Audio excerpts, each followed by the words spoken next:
नाज़रीन प्रोग्राम बेटवाल संगत माया प्याज खीर प्याज में अंदाज़ो लगाए होंदो यानी सिंधी में बसर होंदो है खीर जे सा दही ठहंदी है यानी फिटल खीर असां हर प्रोग्राम वांगुरु हिन प्रोग्राम में भी तहां के इंतहाई बोर कंदासीं असां सा मेहमान शख्सियत मौजूद है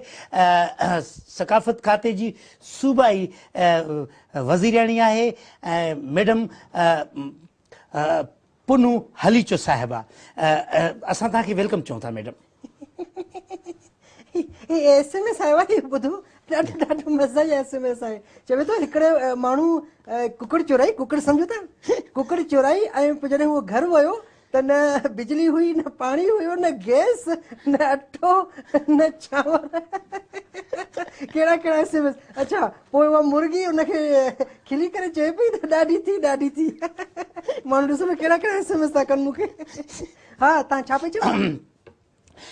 मैडम सब खां पहिरियां मां तव्हां सां सुवाल इहो कंदुसि त तव्हां कीअं आहियो कीअं तव्हांजी मिनिस्ट्री हली रही आहे छा तव्हां मिनिस्ट्री में हिन महिल ताईं फ़नकारनि जे लाइ छा कयो या कहिड़ी जाखोड़ हली रही आहे छा सोचे रहिया आहियो सिंध जे फ़नकारनि जे लाइ जेके मरी रहिया आहिनि जेके ज़िंदा आहिनि उन्हनि जे लाइ तव्हां छा सोचे रहिया आहियो जी ही कंगन ॾिसो ही सदर मां वरितो आहे कीअं सही आहे 20 रुपए मिलियो सही मिलियो जी मैडम तमामु बहितरीनु कंगण आहे पर मुंहिंजे सुवाल जो जवाबु तव्हां इन कंगण में लटाए न ॾियो मुंहिंजे सुवाल जो जवाबु इहो आहे त सिंध जा जेके फ़नकार आहिनि जेके मरी विया आहिनि जेके ज़िंदा आहिनि तव्हां उन्हनि जे लाइ छा कयो आहे छा करे रहिया आहियो अदा ॾिसो सभ खां पहिरियां त मूंखे इहो ॿुधायो त तव्हांखे हिते विहारियो कंहिं आहे मूंखे तव्हां पंहिंजे डायरेक्टर प्रोग्राम्स जो नंबर ॾियो या ॿुधायो त उहो आहे केरु या तव्हांजो डायरेक्टर न्यूज़ केरु आहे या तव्हांजो डायरेक्टर करंट अफेयर्स केरु आहे जंहिं अहिड़े जाहिल क़िस्म जे माण्हूअ खे हिते विहारियो आहे जंहिंखे इहा ख़बर ई न आहे त आऊं केरु आहियां आऊं सकाफ़त जी वज़ीराणी न पर सकाफ़त जी वज़ीर आहियां तव्हांखे इहा ख़बर न आहे तव्हांखे इहा तमीज़ न आहे त तव्हां कंहिंसां था ॻाल्हायो ऐं कंहिंजे बारे में था ॻाल्हायो ऐं छा था ॻाल्हायो मैडम माफ़ कजो मां शुरू में ही तव्हांजो तारुफ़ करायुसि त सकाफ़त खाते जी सूबाई वज़ीराणी आहे मोहतरमा पुनू हलीचो साहिबा पर तव्हां एसएमएस में गुम हुयव जी हा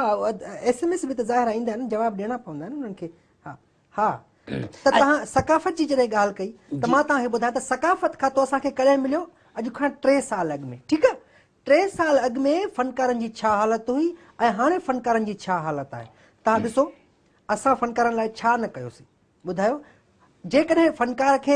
पेट में सूर थो पए त उनजे लाइ बि कल्चर डिपार्टमेंट ज़िम्मेवारु आहे जेकॾहिं कंहिं फ़नकार खे कंहिं बि हैसियत सां मथे में सूर थो पए त उनजे लाइ बि कल्चर डिपार्टमेंट कुझु करे हाणे ॿुधायो त कल्चर डिपार्टमेंट जे सकाफ़त खातो आख़िर छा करे तव्हां मूंखे इहो ॿुधायो त आख़िर छा करे छा न करे मां तव्हांखे ॿुधायो त असां छा कयो आहे सकाफ़त खाते जे लाइ मां तव्हांखे ॿुधायां मां तव्हांखे केतिरा ॻणाया हिते मां तव्हांखे केतिरा कम ॻणाया सकाफ़त खाते जा मां तव्हांखे ॿुधायां थी हिकिड़ी ॻाल्हि त असांजो हिकिड़ो तमामु सुठो आर्टिस्ट हुयो जुमन भंड साहबु जुमन भंड तमामु